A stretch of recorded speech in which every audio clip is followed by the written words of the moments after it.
Je me pose beaucoup de questions. Au début, quand la pandémie a été déclarée, je suis rentrée aussi un peu dans la panique. Mon tout premier sentiment a été, ça c'est une bêtise, c'est une manipulation de masse. Et puis, voyant les mesures qu'on en prenait, le confinement, vraiment, qu'on en entendait parler, le nombre de morts, à la télé et cetera, là, j'ai commencé: «Ouh là, ça a l'air franchement d'être sérieux Nicole, je crois que tu te trompes, ce n'est pas une manipulation, ça a l'air d'être vraiment sérieux». Donc je suis rentrée dans un peu cet engrenage de peur. J'ai même cru avoir, je dis cru, avoir, quelques symptômes, donc j'ai eu, de la toux, j'ai eu une très grosse fatigue, j'ai eu un peu de diarrhée, enfin pas de diarrhée, des selles plus molles. Tout, en fait, tout un peu tous les symptômes qu'à la télé on nous décrivait, qui, quand on les reprend, sont des symptômes classiques que tout le monde a au moins une fois ou 2 par année. Mais bon, à cette époque-là, j'étais prise dans la panique, je m'étais dit: «Ouh là». Maintenant, avec le recul, je me suis plus posée et je suis revenue à ma première idée de départ parce que plein de questions se sont amenées à moi. D'abord, tiens, pourquoi est-ce qu'on ne peut pas autopsier les personnes décédées du coronavirus? Parce que quand on ne connaît pas son ennemi, il faut l'étudier pour pouvoir le combattre. C'est dans toute guerre, puisque, pour reprendre les mots de notre Emmanuel Macron, de notre pays voisin, nous sommes en guerre. En fait, oui, nous sommes en guerre, mais pas contre un virus. Bref, ça, c'est une autre question. Donc, pourquoi avoir interdit les autopsies? Une autre question, pourquoi est-ce qu'on prélève dans les fosses nasales, pas au début de la fosse nasale, dans le fond de la fosse nasale, presque comme si c'était dans le fond de la gorge, alors qu'on nous fait mettre un masque parce qu'un postillon est contagieux? Bizarre. On prendrait les postillons des gens, puisqu'ils sont contagieux, on devrait le trouver, encore plus que dans les fosses nasales. Pourquoi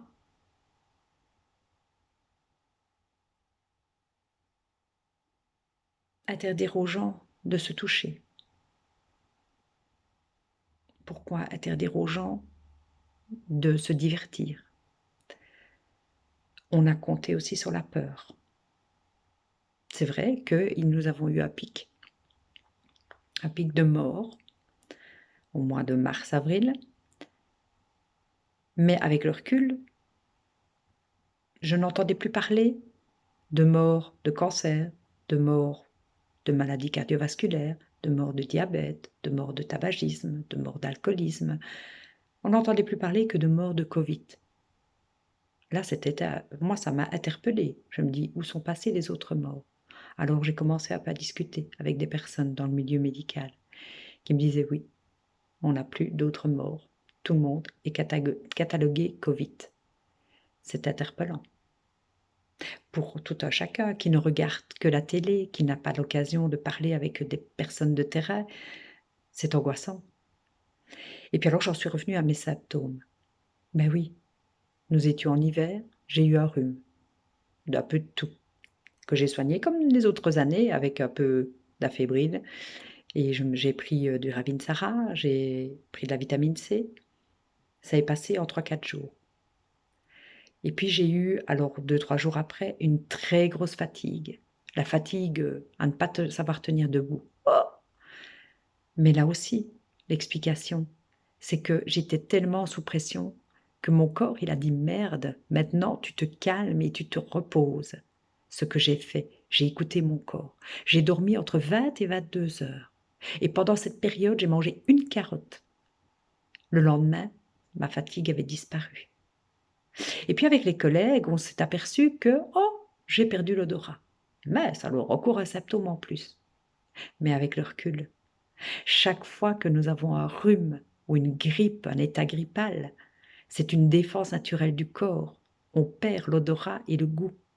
Sauf que là, on ne le pointe pas sur ce symptôme-là. Donc ça passe inaperçu et du fait que nous n'y pensons pas, on le récupère assez rapidement. Par contre, si on s'y fixe, c'est ce qu'ont voulu les médias en nous disant tel et tel symptôme, on se fixe sur cela. C'est comme, je vais prendre l'exemple d'une femme enceinte qui essaye d'avoir un enfant. Plus elle y pense, moins elle y arrive. Et puis arrive le lâcher prise en se disant, en acceptant, tant pis, je n'en aurai pas. Et là, elle tombe enceinte. C'est pareil. Si on commence à penser, oh là là, aujourd'hui je n'ai pas le sens du goût, oh là là, je ne sens pas, oh là là, ben, et ça va mettre plus de temps à revenir. Parce que le pouvoir de la pensée, j'en ai déjà parlé plus d'une fois, le pouvoir de la pensée, le malade imaginaire. Pas attention, je ne suis pas en train d'accuser que ceux qui ont eu des symptômes étaient malades imaginaires, hein. Il ne faut pas non plus déformer mes paroles. Mais quand même, le pouvoir de la pensée est très, très puissant. À partir du moment où on sort de la peur et qu'on prend du recul, on se rend compte qu'on n'est pas plus malade qu'avant. Et puis alors après, je me suis dit, bah, pose un peu la question, regarde autour de toi. Est-ce qu'il y a plus de morts? Puisqu'apparemment, c'était l'hécatombe. Alors j'ai commencé, je me suis dit, bah non, mais je ne vois pas, je n'entends pas plus de morts, je n'ai pas plus de morts autour de moi que les autres années. J'ai commencé à poser la question aux gens autour de moi. Est-ce que autour de vous, vous avez plus de morts? Et les gens: «Ah oui, oui, j'ai eu des morts». Non, plus, je disais, parce qu'ils disaient 3, 4. Non, plus de morts. Si c'est vraiment l'hécatombe, une pandémie, c'est vraiment une létalité très, très élevée, est-ce que vous avez 10, 15 personnes autour de vous qui sont mortes en plus que les autres années? La réponse était toujours la même: non. Et là alors, c'est interpellant. C'est à ce moment-là qu'on se dit: «Ben, finalement, mon premier ressenti était le bon». Et puis alors après, vu qu'il y avait pratiquement plus de morts, il y en a, c'est toujours dramatique quand on perd une personne, que ce soit du Covid, d'un cancer, d'une maladie cardiovasculaire, c'est dramatique pour la personne qui perd un être aimé, hein. Je ne remets pas ça en cause. Mais par contre, au moment où les courbes étaient là pour prouver qu'il n'y avait quasi plus de morts, on n'a plus parlé de morts, on a parlé de cas. Comme dans ma vidéo précédente, les cas sont déterminés par des tests qui ne veulent rien dire. Un cas positif ne veut pas dire qu'on est malade, ne veut pas dire qu'on est contagieux. Alors évidemment, si on teste 100 personnes, on va trouver 3 personnes positives, car maintenant c'est prouvé que sur le pourcentage de cas positifs représente 3% environ, hein, ça peut être 4 ou 5, hein, mais 3% la plupart du temps sur les cas testés. Or, les médias ne nous parlent jamais: «Ah bon, on a fait 1000 tests et on a trouvé 30 personnes. On a fait 10 000 tests et on a trouvé 300 personnes. On a fait 30 000 tests et on a trouvé 900 personnes». Mais c'est normal. Plus on augmente le cas de test, plus on va trouver de personnes qui vont répondre positivement. Vous pouvez aller voir ma vidéo précédente, le positif ne veut rien dire de nouveau. Parce que dans cette marge de 3% positif, il y a, je ne sais pas, ça je ne m'en suis pas encore renseignée, mais combien de pourcents sont vraiment malades? C'est infime.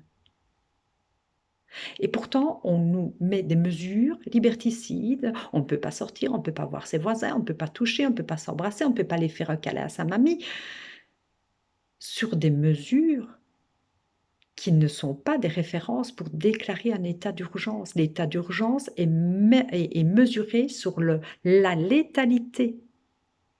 Oui, et ici, il n'y a quasi plus de morts. Et les quelques personnes qui décèdent encore du Covid sont souvent des personnes âgées, qui sont de toute façon en fin de vie, des personnes en comorbidité, ça veut dire avec plein de pathologies différentes, problèmes rénaux, problèmes cardiovasculaires, voilà, il y a tellement de mais le Covid va ajouter de ça. Alors on m'a dit un jour: «Ah oui, mais moi je connais une personne, qui n'était pas, du tout malade, qui était en bonne forme». Ah oui, on peut être en bonne forme sans savoir que notre corps est déréglé. Et alors là, le Covid, quand il rentre dans notre organisme, va ajouter en plus au combat de notre corps et va le déglinguer complètement, en allant jusqu'à entraîner la mort. Si on pouvait analyser ces personnes-là, ce serait génial. Mais est-ce qu'on le fait? Parce que est-ce qu'on veut savoir? Là est la question. Donc sortez de la peur, vivez. Parce que de toute façon, la mort, on ne saura jamais l'éviter. La mort, elle est là. On est, on vit. Mais entre les 2, non, on est, on meurt. Mais entre les 2, il faut vivre. Prenez soin de vous.